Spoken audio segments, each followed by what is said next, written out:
This is a new camera angle for me while we're trying this out anyway. See how this works. I have got recently celebrated a birthday, and so I have got some new decks. So I thought I'd share them with you and see what you think. Really, I've got a collection of Oracle and Tarot decks.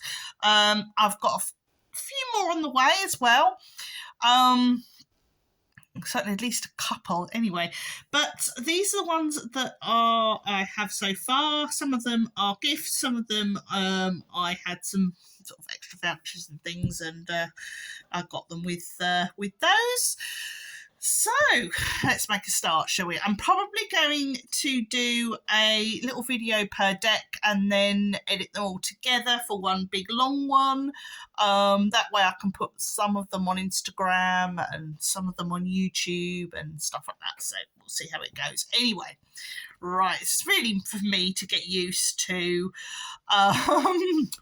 filming like this, because a lot of people like to see the cards and it's really difficult. So I'm just using this gadget that I've got, and I'm just slowly getting used to using it, and hopefully make a few videos like this, and then I shall be able to make some sort of videos showing more cards. Anyway, here we go.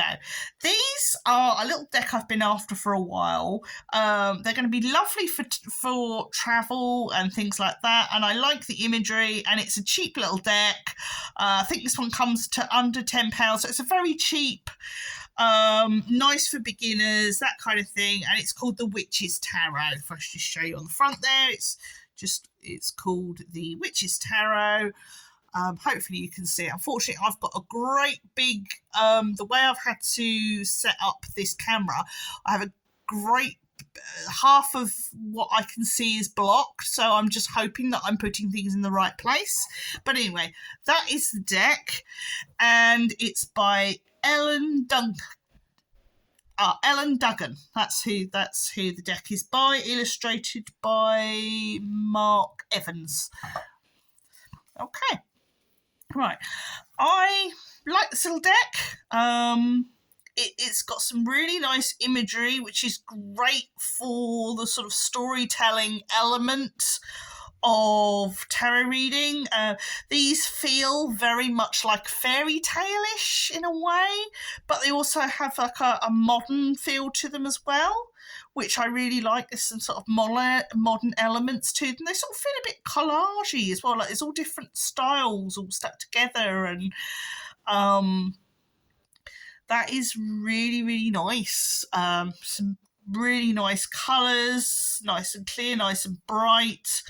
It's still following the traditional sort of Rider-Waite imagery, but it's quite a nice take on it, and they fit nicely in the hand, and they're nice to shuffle, especially when you've got little hands like me.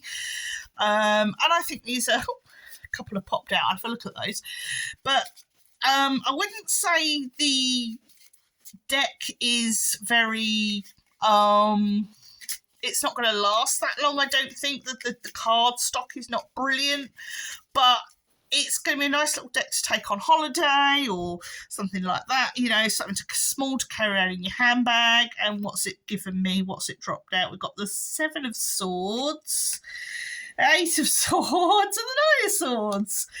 Okay, all right.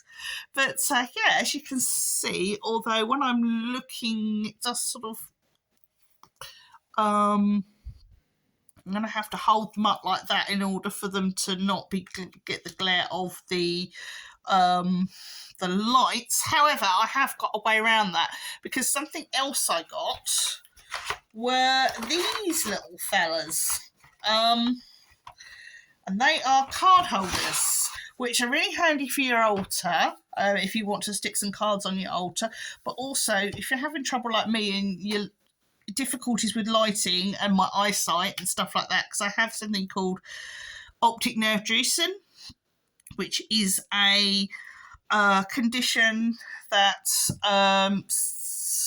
it's a gradual thing, and it can lead to blindness. It certainly leads to things like tunnel vision and stuff like that. It's inherited. But it's basically where you've got calcium deposits sort of developing on the optic nerves. Doesn't hurt or anything, but there is the risk of going blind and stuff like that. But it's just one of those things, really. It's genetic, and there's very little they can do. So you just got to get on with it. But as you can see, I can pull the cards. I can, get that glare off, move the cards around, even tip them slightly. It's just going to give me a slightly easier way of seeing my cards, which is going to really help me with my readings, hopefully. But yeah, there's as I say, if I just show you up close, this is the Seven of Swords, which is normally the one where somebody's thieving, and you see this guy is a bit of a rascal, and he's running off with a load of swords. So we'll see what happens to him. And then you've got the Eight of Swords, where she's kind of trapped, but she could sort of those sort of bonds are loose, so she could loosen herself, and there is a way for her to escape if she so desires. So there is lots of nice imagery. I mean, that one there is the if you see there, that one is the Nine of Swords, and you've got somebody who looks completely exhausted. But then when you look really carefully, she's actually got her hand, I don't know if you see that, she's actually got her hand on the bottommost sword. So although she looks like she's completely defeated, deflated, vulnerable, she's actually not. She's actually got her hand on the sword, and she's ready to take on anyone who thinks that they can take advantage of her. So watch out. She might actually not be as vulnerable as she appears. If you see that. But anyway, these are rather lovely, I think, for a nice little cheap deck. As I say, I saw them and I thought, oh, they're a cheap deck, but it wasn't that reason why I got them. It's because I just liked the imagery, and I thought that will go nicely with some of my decks that I've already got. And I kind of liked the storytelling element of those. So that's those. Okay. And yeah, as I say, I've got some of these. There's lots of different styles. As I say, you can put them on altars and things like that. I just think that's going to help me a little bit with doing my readings. I'll pop those away. Okay. Right. I am now going to do the next part. So I'll see you in a mo. Right, the very next deck I'm going to look at is this lovely deck here called Seasons of the Witch, and it's the Beltane Oracle. There are other seasonal oracles, which I'm now going to be on the lookout for, because after seeing these, I want the others. I just have to have the others. So they've gone onto my Amazon wishlist. I do have an Amazon wishlist. I've not put it on my Linktree or anything like that. I kind of feel a bit embarrassed to do that. But I've promised myself, if I get 100 followers on YouTube, then I will put my wish list on. So if you want to send me anything, or you want to send me a deck, or something like that, then once I get 100 followers on YouTube, then I will put my wish list on, and you can have a look through that. Okay, can't say fairer than that, can I? Right, okay. So when I open these up, I've got a beautiful little box, and it's underneath, you've got the full moon, nice image of the full moon. Oh, I'm a little bit tired today. Sorry if I'm a bit snotty or clearing my throat a lot. We all seem to be coming down with a bit of a cold. The weather, normally May, we have really lovely weather here, and this year it's been awful. You've got storms, it's cold, it's rainy. I mean, even normally by this time of year, when it starts to rain, it's fairly warmish, but it's not. It's not even muggy. It's really, really cold. So not much fun. But anyway, we're digressing slightly. But comes with this lovely little book, which is in colour as well. Now, when I had a look at this earlier, it brought me I had a little go at this, and the sort of said, introduce yourself. I asked the deck, I do like to ask my decks to introduce themselves, and it produced for me as a way of introduction. It gave me the Flower Crown, which is eternity. It's a bit like the Wheel of Fortune, the Flower Crown. What goes around comes around, so it's a little bit calmerish. And then the Goat, which is for confidence and sure-footedness and being fearless and following your own path. And I thought that was really lovely. But if I just show you one of the best things or beautiful things about this deck, I mean, it's also a multiracial deck as well. So it sort of covers also, it's a nice diverse deck, which I'll show you in a minute. But it also has got this sort of gold edging on it as well, which is really pretty. Oh, excuse me for yawning then. We've got these beautiful imagery, and each one of these cards has something. It has like a word, and then we've got things like you are worthy, like this one, indulgence. You're worthy of every desire, every dream. Demand what is yours. Demand what you need. So you've got these lovely imagery. Lots of bees. I do like all these little, every little one has got little bees there, and then you've got another bee there. There's lots and lots of bees all over these, which is beautiful. Love spell, self-worship. So these are really sort of self-improvement, self-care, but also all these imagery of Beltane and what it means. In Beltane is the spring summer fire festival. It is a fertility festival. Now, fertility doesn't have to mean babies. Fertility can mean all kinds of things. But yeah, these just have such a lovely, beautiful, joyful nature about them. And yeah, I really, really do enjoy. Look at this green man. Isn't he lovely? Oh dear. Definitely. These are beautiful. Oh, look at that. Creation. That is awesome. That is absolutely awesome. We've got Pegasus. But yeah, that is the Seasons of the Witch Beltane Oracle. I have apparently not all the oracles are out yet. They're bringing out an Imbolc one in November. I think there's a Mabon one coming out in in July. There's also a Samhain and a Yule one already, and I really love those. So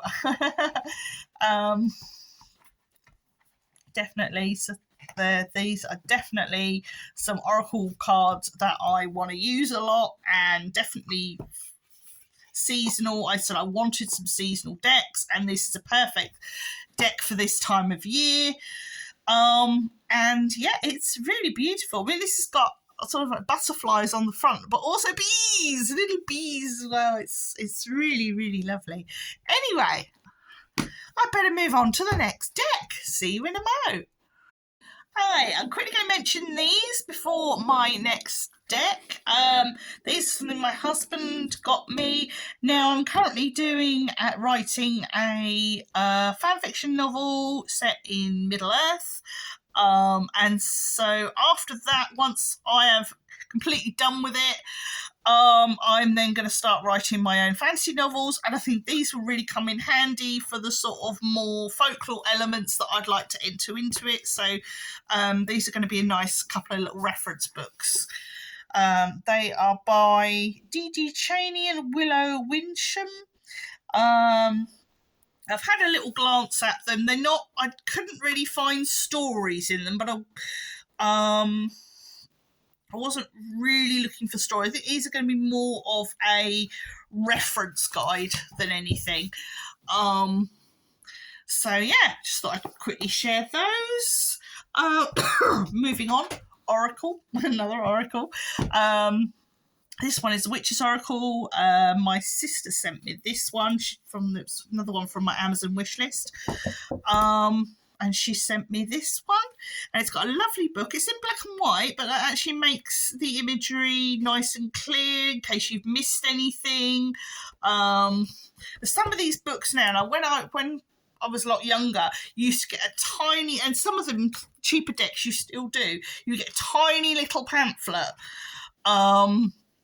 with what the cards mean and everything else. Whereas with these sort of better quality decks, you actually get a really good, in-depth, well put together book, which really helps to up your game on when you're reading these Oracle decks and things. And this is really lovely. Now, the great thing is, when I first got this deck and I asked it to introduce itself to me, it produced this, which is pretty damn awesome, especially when I actually have a Hagstone here. I don't know if you can see that. But this Hagstone was one that I did a meditative walk with my matron goddess, who is Hecate, and that I looked straight down and there it was, and I was looking for a Hagstone as well, and there it was, and it was just fate, destiny, whatever, she should kind of help me find it. And I was so overjoyed. And the red cord that's on it, I made that cord myself. Lusetting, I can lucette, and I made the cord myself. And the only thing that's bought really is the wooden bead, which I had in my collection of bits and bobs. And that made the perfect sort of thing to hold the whole thing in place. So, yeah. It never really comes off. It's definitely a protection stone and everything else. But yeah, it was nice as soon as I shuffled these. This was the first card that came up, and that sort of said yes, perfect. And it sort of mentions this is sort of a stone that is popular with Hecate and Ceridwen, but kind of implying that they're crone goddesses. But Hecate is more than just a crone goddess, but she can appear as a crone. But she can also, because she's a skin-changing goddess, she can appear as all kinds of things. She can appear as a dog, a black dog preferably. She can appear as a snake. She can appear as a young woman, a middle-aged woman. She always looks gorgeous, however she looks, a black woman, a white woman, she can be any race, really. It depends on the person that she's appearing to and what they feel most comfortable seeing her as. She's that kind of a skin changer. But I will show you these because they are rather lovely. So as I say, we have the Holy Stone or the Hagstone, Pentacle. Hope you can see that. Cloak, High Priest. And these are all sort of lovely hair here. These are all sort of pagan imagery. I use a wand rather than a thame. That kind of thing. Cauldron. Cave. Sacred Spiral. All that kind of thing. Again, we've got the Raven, and that's got Sacred Spiral as well. We have a Horned God. I think I got a nice green man in here as well. Dragon. Chalice. Candle. Bell. I think it's got Green Man in here. Bell. This is really nice, actually. It's very, very seasonal because obviously all the bluebells are out this time of year. So that's really nice. Gaia, she's really beautiful. Lady. Oh, here we are, the Green Man. That's a really nice image of the Green Man. Mirrors. Broomstick. So yeah, we've got some, as I say, some really nice imagery to work with on these. I think I've got a couple more decks to come as well. But they haven't arrived because I've got some off Amazon, some off eBay, because sometimes you can get some quite really nice but a lot cheaper off of eBay. I've had some quite rare decks on there, so I should keep my eyes and ears open at things that I really like.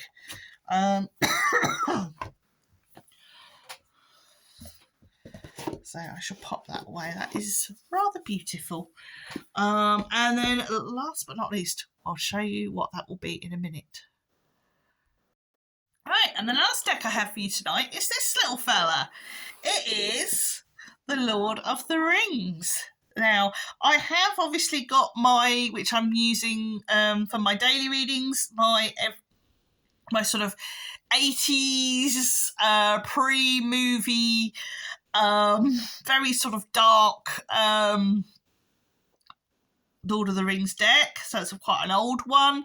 And I also have a pre-movie Oracle deck as well, which even has like its own little ring that you can use as a pendulum, and you can play it as a game as well. It's got a map and everything. It's great. But this is actually this is actually quite a relatively new deck, and it's by Casey Gilley. Now, rather than a book, it's got this, I find, kind of awkward sort of map type thing. I suppose it was sort of going on the lines of like Tolkien has maps, and the whole thing with tarot decks is they're meant to be a journey of discovery. I tend to like to. This is one of the reasons why I don't do love readings. Is I'm not here to. I channel messages from, whether it be spirit, whether it just be energy, whatever people want to call it. I know plenty of, I know plenty of atheists that are tarot readers, plenty of Christians that are tarot readers, pagans that are tarot readers, non-religious people that are tarot readers, and they all have their own sort of opinion about how they're channeling, and each to their own. To me, it's all the same thing, whether it be a god or energy. It's all the same thing to me. So, and we are energy too. We are just in a body. We're embodied energy, and some entities are not bodied energy. But they have their own sort of consciousness, as it were. But anyway, I digress slightly. Going through these is obviously, if you don't know now, you soon will do. But the writings of Tolkien are very much my very, very favourite thing. I am absolutely very nerdy when it comes to Tolkien. I do a lot of the wider reading. I listen to a lot of lectures. You name it. If it's I watch a lot of Tolkien Tube channels. You name it. I watch it. Watch it, read it, stick it in a stew. So yeah. This is obviously going to be my I'm really looking forward to showing you this deck. Anyway, I love the back of it. It's got quite a matte back as well, and the cards are quite thick, so they're going to be quite hard wearing. I'll read to you the beginning of this because I thought it was really lovely. I'll try and find it again. Because it sort of introduces itself in a really lovely way. I can find the bit now. Find the blurb. It's about the rings and I think the rings is probably what would be the coins. Here we go. Welcome to the road, it says on here. And it says, in your hands are 78 cards that, when spread before you, will create endless paths and endless destinations, inviting you to explore the past, present and future, combining heroic tales of the Lord of the Rings trilogy by J.R.R.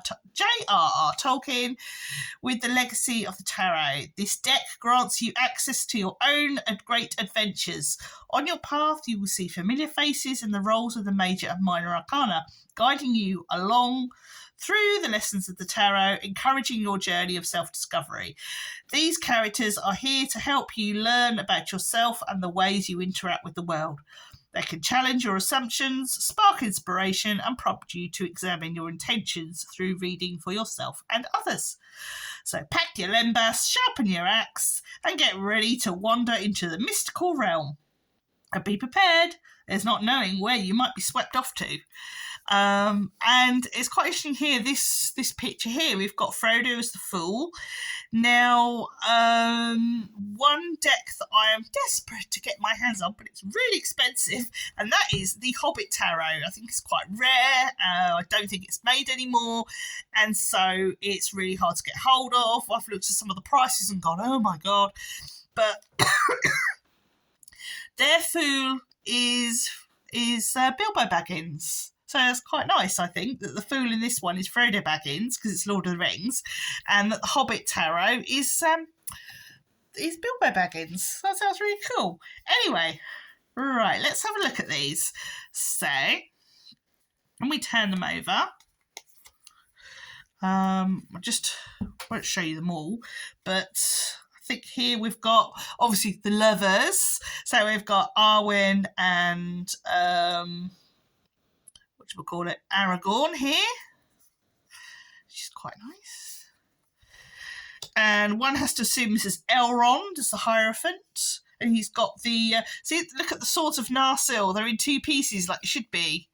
So this is really sort of book canon rather than movie canon, which is really nice as well. I do like it when it's sort of more following book than it's sort of prioritising book over movie. As much as I love the movies, I like to see, them going back to the source material and exploring that. These are almost like woodcuts, don't they? They also do a version of the Labyrinth. They do a Labyrinth Tarot, the people that have got this same imagery.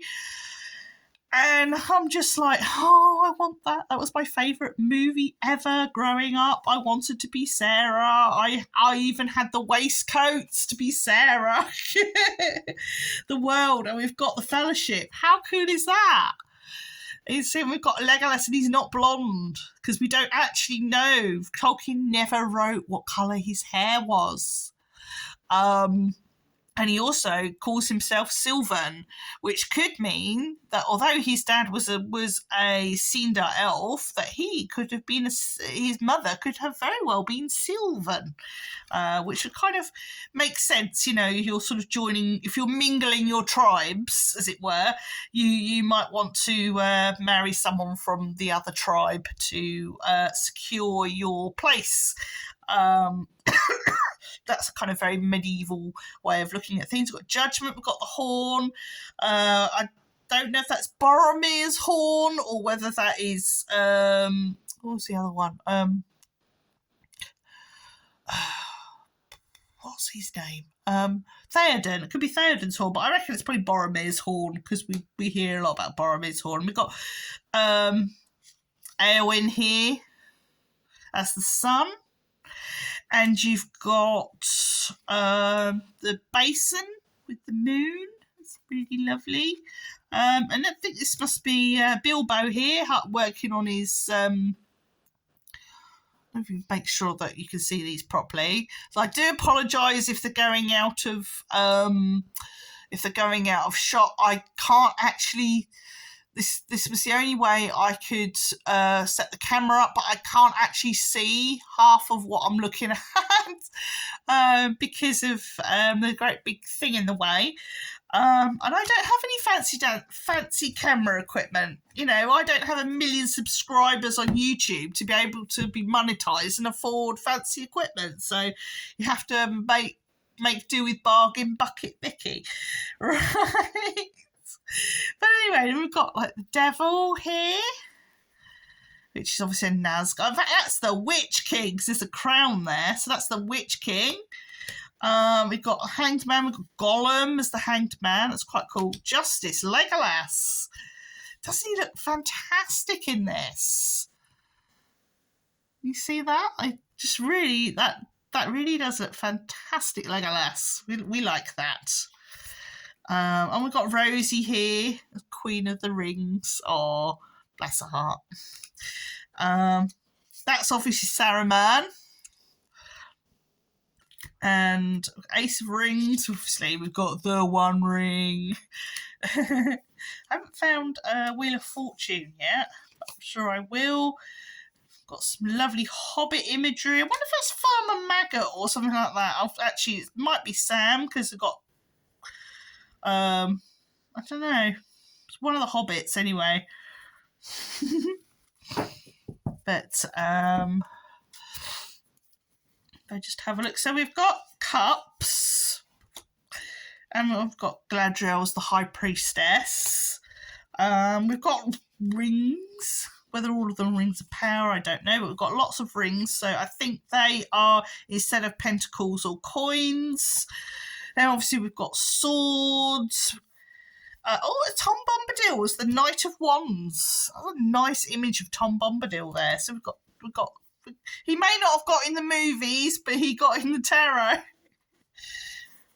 There we go. So, and that's Death, which is Mount Doom, which is actually quite a cool way to portray Death. Is Mount Doom. Cool. I think have I shown you Strength? We've got Gimli here as Strength. He's pretty cool. The Magician. We have Gandalf, obviously.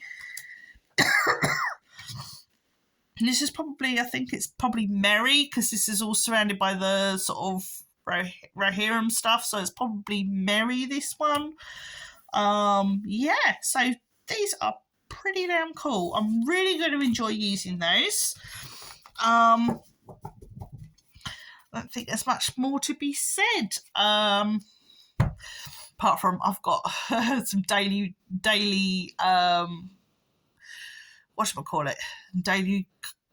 card of the days to do, and I'm probably might do those over the weekend actually, because I had to re-record this. So I'm going to love you and leave you, and I hope you have enjoyed my little ramble on my new decks, and I should definitely be using them, and you'll see me exploring these at a later date. So all that remains to be said is take care of yourselves, mind how you go, and have a lovely evening. Take care. Bye.